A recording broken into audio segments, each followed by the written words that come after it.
Meriahkan HUT Kota Ambon ke-448, Pemkot gelar lomba stand up komedi.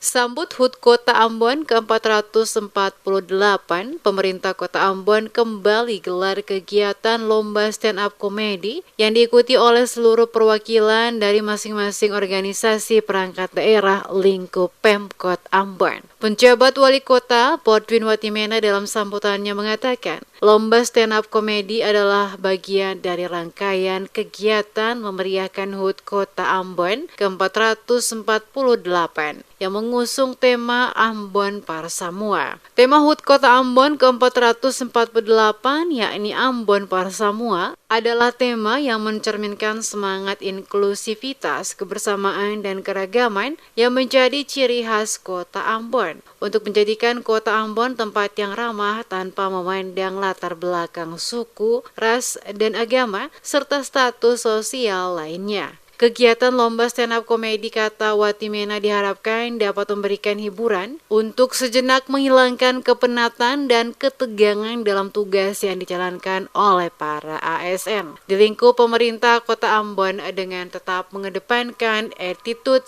dengan tidak merendahkan orang lain dalam materi stand-up komedi yang dibawakan oleh setiap peserta. Ucapan selamat berlomba disampaikan penjabat wali kota kepada seluruh peserta dan diharapkan akan memberikan penghiburan bagi semua untuk sejenak tertawa dan bergembira bersama sebagai rasa syukur menyambut HUT Kota Ambon ke-448 di 7 September 2023.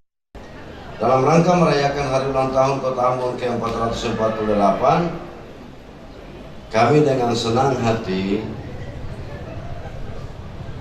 menghadirkan hiburan yang akan membuat hari ini semakin berkesan. Lomba stand up komedi telah menjadi fenomena yang merajai panggung hiburan modern. Dan saat ini akan hadir para komika berbakat yang membuat kita semua akan tertawa tanpa henti. Terlihat setiap OPD pada lingkup pemerintah Kota Ambon penuh percaya diri dengan perwakilan yang ditunjuk untuk tampil sebagai peserta lomba stand-up komedi. Peserta yang tampil mengenakan busana yang beragam termasuk materi stand-up komedi yang dibawakan. Seperti diketahui, setiap jelang HUT Kota Ambon berbagai kegiatan dilaksanakan oleh pemerintah Kota Ambon. Mulai dari pencanangan dengan melibatkan ribuan peserta pada lokasi Lapangan Merdeka beberapa waktu lalu yang dilanjutkan dengan serangkaian kegiatan lainnya.